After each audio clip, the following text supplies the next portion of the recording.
मनीषा 21 साल की थी। मनीषा को अपनी छोटी उम्र में ही शहर की एक बड़ी कंपनी आईटी में जॉब मिल गई थी। मनीषा बहुत खुश थी और मनीषा की काम करने की ड्यूटी रात के समय की थी।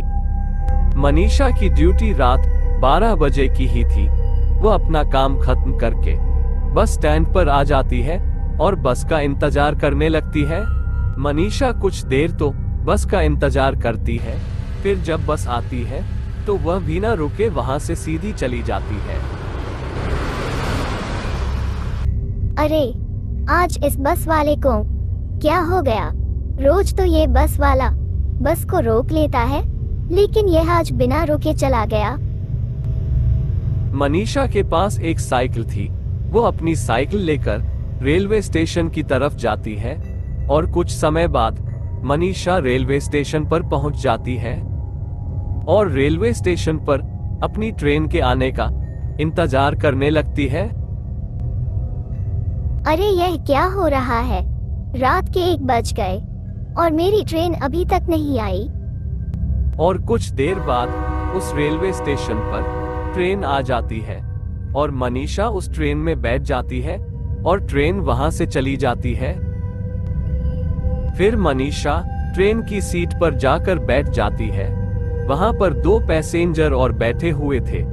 मनीषा बैठे बैठे अपने कानों में एयरफोन लगा लेती है और गाने सुनने लग जाती है। मनीषा की रात की छुट्टी थी, इसके कारण वह काम करते करते थक जाती है और गाने सुनते हुए उसकी आंख लग जाती है। जब मनीषा अपने एयरफोन से गाने सुन रही थी, तभी ट्रेन की हलचल के कारण उसकी आंख खुल जाती है, तो वह देखी है कि ट्रेन में कोई भी पैसेंजर नहीं था। अरे, यह क्या हो गया? ट्रेन में एक भी पैसेंजर नहीं है। चलती ट्रेन से पैसेंजर कहाँ जा सकते हैं? पूरी ट्रेन में सन्नाटा छाया हुआ है। मनीषा चलती हुई ट्रेन में से पैसेंजर गायब हो जाने के कारण वो बहुत डर जाती है। वो चुपचाप से अपनी सीट पर बैठी रहती है। तभी वो ट्रेन एक रेलवे स्टेशन पर आकर रुक जाती है। फिर मनीषा दूसरे डब्बे में चली जाती है, लेकिन उसे वहां भी कोई पैसेंजर नहीं मिलता।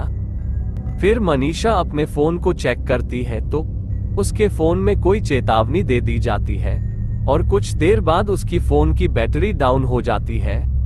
फिर मनीषा सोच में पड़ जाती है कि उसने आते समय फोन को फुल चार्ज किया था। कुछ देर बाद ट्रेन एक रेलवे स्टेशन पर आकर रुक जाती है और मनीषा बाहर आ जाती है।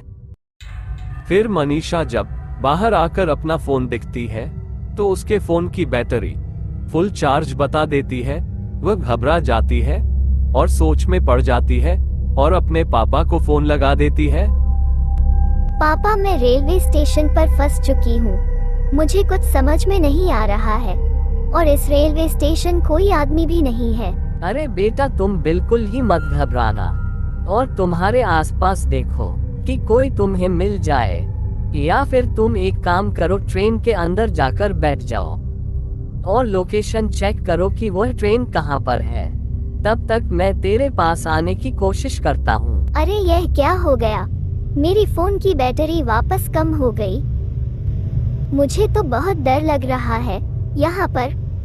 फिर मनीषा के ऊपर से एक उल्टे पैरों की लटकी हुई चुड़ैल आ जाती है। मनीषा चुड़ैल को देखकर उसकी सांसें अटक जाती है और वह घबराते हुए रेलवे स्टेशन के आगे की तरफ भागने लगती है। फिर मनीषा दौड़ते हुए रेलवे स्टेशन की तरफ दौड़ती जाती है और मनीषा को पीछे से ऐसा लग रहा था मानो कोई और भी उसके पीछे दौड़ रहा था। मनीषा घबराते हुए भागने लगती है और उसके पीछे कदमों की आहट उसे सुनाई दे रही थी। जब मनीषा आगे दौड़ती हुई जाती है तो उसे आगे वही चुड़ैल लटकी हुई मिलती है। जब मनीषा अपने सामने उस चुड़ैल को लटकी हुई देखती है तो उसके शरीर से पसीने छूटने लगते हैं और उसका शरीर जमने लगता है।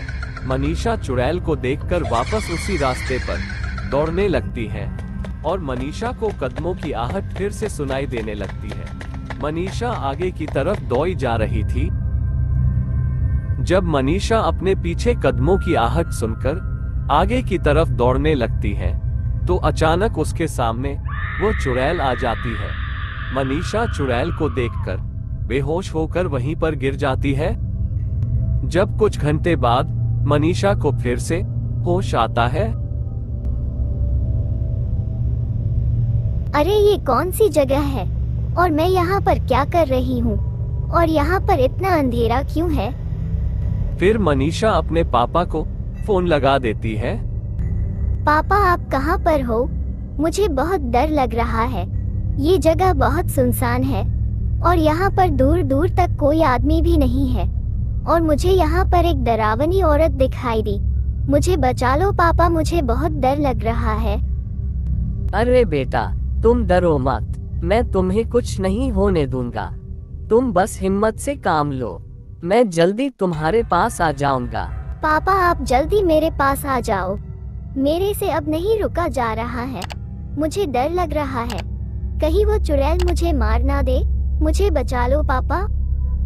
मनीषा जिस जगह पर रुकी हुई थी वो जगह चुड़ैलों का अड्डा था। वो जगह बहुत खतरनाक थी। वहां पर तरह तरह के पक्षी उड़ रहे थे। मनीषा को उस जगह पर बहुत डर लग रहा था।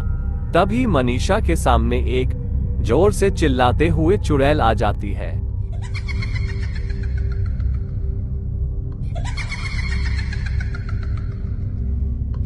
फिर वो चुड़ैल मनीषा की तरफ एक ही नजर से देख रही थी और देखते ही देखते वो चुड़ैल एक पक्षी के रूप में आ गई थी और धीरे धीरे वो पक्षी बड़ा होता गया और कुछ समय बाद वो बड़ा होकर मनीषा की चोटी पड़कर उसे आसमान की तरफ खींच के ले गया और वह पक्षी मनीषा को आसमान में ले जाकर उसे छोड़ देता है। मनीषा की जमीन पर गिरने के कारण मृत्यु हो जाती है। मनीषा का जन्म अमावस्या के दिन हुआ था, इसलिए चुड़ैल ने मनीषा को मारकर अपनी शक्तियों को और ज्यादा बढ़ा लिया था।